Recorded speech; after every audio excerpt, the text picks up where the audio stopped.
Have you ever really stopped to think about what an alien actually looks like? hmm I mean, if we set aside all the fun sci-fi stuff for just a minute, it's pretty surprising to learn that ufology has already created this incredibly detailed taxonomy. It's a very detailed, if, very controversial taxonomy for what they call non-human entities, or NHEs. Right.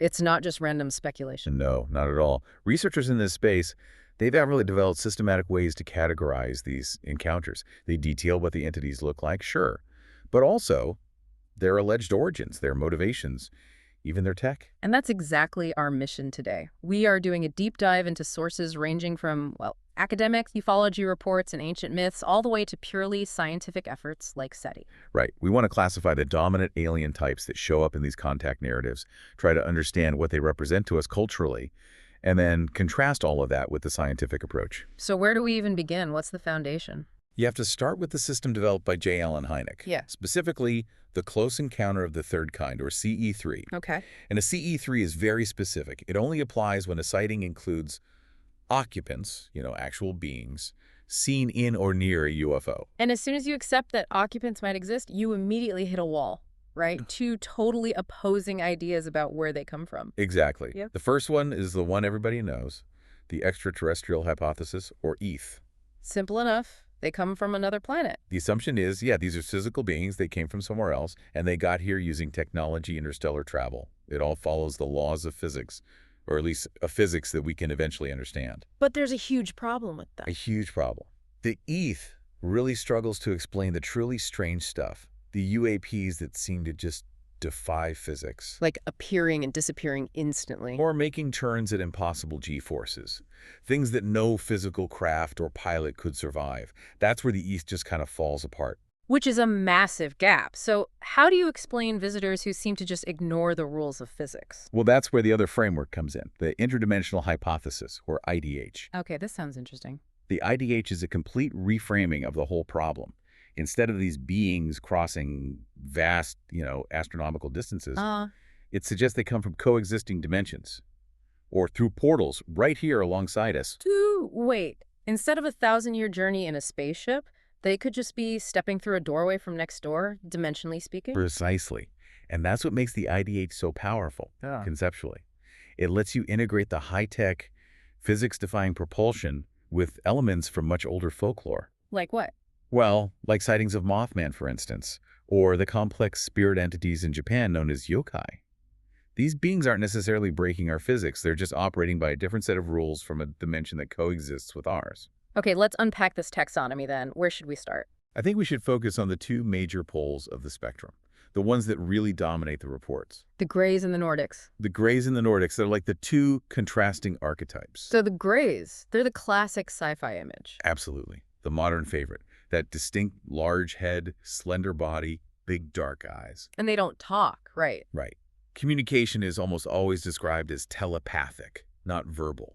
They're seen as incredibly intelligent, ruthlessly efficient, but completely lacking any discernible human emotion. What's fascinating to me is when this archetype really exploded. It wasn't always the dominant one. No, their dominance in abduction stories really took off after the 1960s, especially after huge cases like Betty and Barney Hill in 1961. So the question becomes, what does the Grey represent? That's the core of it. In these belief systems, the Greys symbolize a very modern fear. They embody this idea of amoral technological traumatization. And institutional control. Yes, and control applied without any consent. I mean, think about the era, the Cold War, secret government projects, medical procedures happening behind closed doors.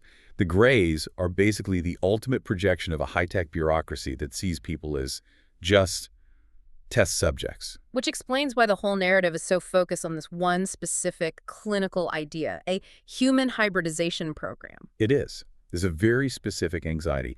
Claimants consistently report this systematic, widespread effort by the Greys to create human-alien hybrids. They call them hybrids. Hybrids, yeah. And it's all done through these highly orchestrated, totally emotionless medical procedures on their ships. And the abduction scenario itself is described with this. unnerving consistency across thousands of reports. It starts with a feeling of dread, then paralysis, and then the person is levitated, often right through walls or windows, into the craft. I mean, the levitation alone would be enough trauma for me, never mind the exam. Absolutely. But the levitation is just the transport. Then you get to the clinical emotionless examination phase. And they focus on very specific things. Very specific. The cranium, the nervous system, skin samples, and especially reproductive biology. But what's really telling is what they don't seem to care about. Reports almost never mention them examining things like the heart or lungs. Exactly. A human doctor would start there. It suggests a completely non-human set of priorities. And after the exam? After the main exam, there are often what are called subsequent procedures. This can involve forced information. Things like imaging. Where they're shown scenes on a screen. Yeah, scenes meant to provoke a strong emotional response. Or something called envisioning, where the images are projected directly into their mind. The whole thing is described as this precisely orchestrated, task-oriented event. Okay, so let's swing the pendulum to the complete opposite. The NORDICS. Right. If the GREYS represent cold technological control, the NORDICS are the benevolent guides. They look human. Strikingly human. Tall, usually described as blonde with blue eyes. And they're said to radiate this sense of calm, of spiritual authority. And their origins are often tied to specific places like the Pleiades. The Pleiades, yeah. They're sometimes called the Pleiadian. Or even Venus, which echoes some of the much earlier contact reports from the 50s. I find that narrative so much more hopeful. It's about kinship. You have famous contactees like Billy Meyer who claim that humans and Pleiadians actually descended from common ancestors. In the Lyra system, right. The idea is that the Nordics aren't just visitors. They are distant relatives who just reached a more advanced evolutionary state. And this archetype really became prominent in the 50s contactee movement. It did, which was a very optimistic post-war time of spiritual seeking. They offer the comfort of external salvation, guidance from a higher moral authority, like George Adamski's stories of meeting a Venusian named Orthon. What's their core message? What do they want from us? The messages are very consistent.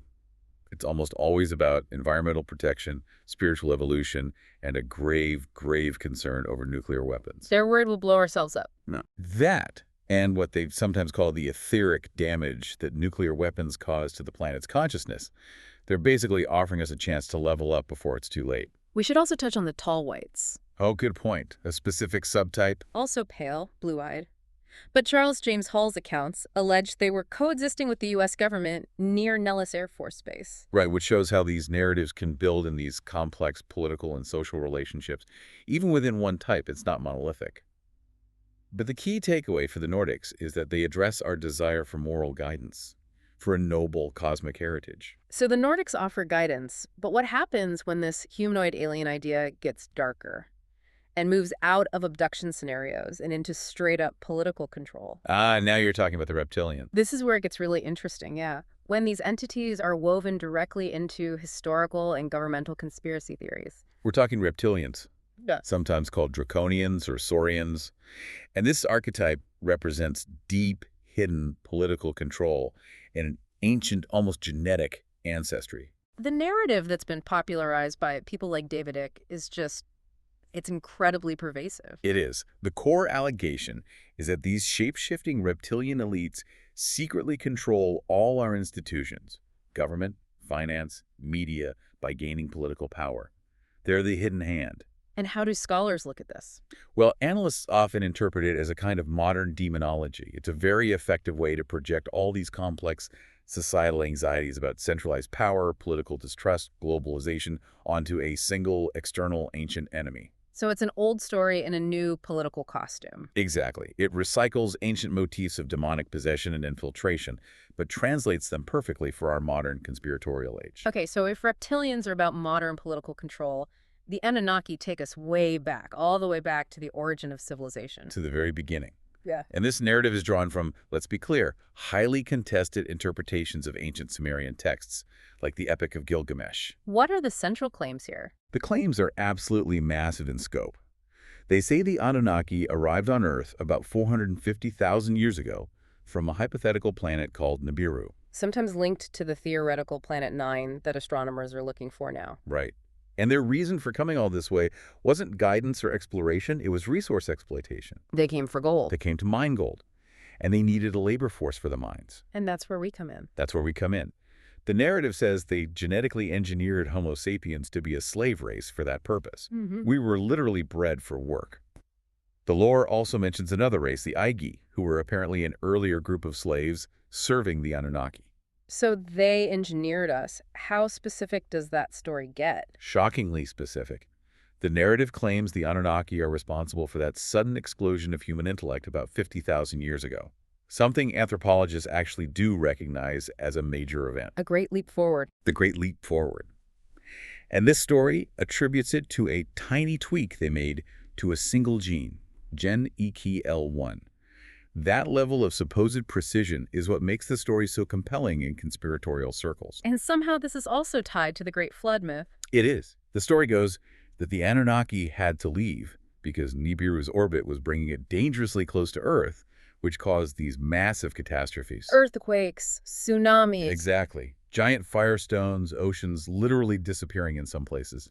It lines up perfectly with the flood myths you find in almost every ancient culture on the planet. You know, if we step back and connect all this, these typologies, Greys, Nordics, Reptilians, Anunnaki, they really do reveal profound things about us. They're cultural mirrors. That's it. They reflect our anxieties far more than they might reveal anything about actual space. That is the critical link. For skeptics, or anyone applying psychological analysis, most of these encounter claims are rooted in subjective experiences that are very consistent with known phenomena. Like sleep paralysis. Sleep paralysis is the big one.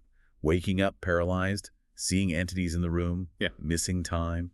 Those are all classic clinical symptoms. So these alien narratives are essentially modern myths. They really function that way. They reproduce these ancient archetypal motifs, cosmic visitors, whether they were gods or demons or fairies, but they give us a framework for coping with our modern technological anxieties. You can even trace the lineage. You can. The old accounts of demonic or fairy attacks that we now associate with sleep paralysis they're functionally identical to modern abduction claims. The form of the terror changes, from a demon on your chest to a gray taking samples, but the underlying psychological experience is remarkably similar. And some researchers have even tried to apply Jungian concepts to this. Right, the idea of archetypes, the collective unconscious. The hypothesis is that any sufficiently developed ETI would also have developed these fundamental psychological paradigms. They'd have their own version of a shadow or a wise old man archetype. But this brings us to the huge gap, the epistemological gap. Ufology validates its beliefs through personal testimony. Through stories and symbolic meaning. Whereas science, and specifically SETI, requires verifiable, reproducible physical data. And this is where that interdimensional hypothesis, the IDH, while it's fascinating to think about, just becomes scientifically impossible to work with, right? It really does. I mean, if they can just pop in and out of a dimension, how could you ever track or predict anything? It explains everything by explaining nothing you can actually measure. It's a scientific dead end. Pretty much. Yeah. And the challenge for SETI, especially for SETI communicating with extraterrestrial intelligence, is just overwhelming because of this gap. How do you decipher a message from a truly independent civilization? It's the ultimate Rosetta Stone problem. You wouldn't have any bilingual text, no recognizable names to anchor a translation. And historically, we've seen this fail.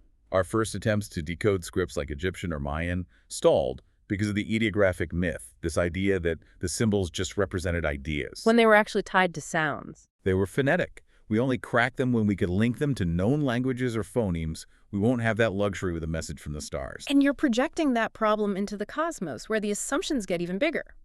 You can't assume an alien would perceive reality the same way. Not at all. I mean, think about it. Our concept of counting is linked to our senses. What if an intelligent species used echolocation? How would they do math? Would they count sound-absorbent things? Wow, I never thought of that. The differences in biology and cognition create a massive hurdle. It forces you to strip communication down to its purest form, to universal mathematical principles. So when you put it all together, this detailed, contradictory taxonomy of NHEs really pivots on two ideas: the physics-bound ETH and the dimensionally expansive IDH. And the dominant types we've talked about, Greys, Nordics, Reptilians, Anunnaki, they aren't just random figures. They are all, in their own way, addressing our deepest anxieties. About technology, genetics, power, history. All of it. Our desire for moral authority, the mystery of our own origins, it's all in there. Which creates this fascinating paradox. Ufology is obsessed with the biological form, with what they look like. But the scientific community, SETI, has to ignore appearance entirely and focus on pure information. We spend all this time trying to categorize what they look like, when maybe what really matters is what they know. It makes you wonder, if we ever did get an intentional message, something undeniable, do you think we would first understand their science or their art? Imagine a song played on a theremin, that instrument that became the sound of sci-fi in the 50s. Which one, their math or their music, would tell us more about the entity behind the signal? Something to think about when you look up at the stars tonight.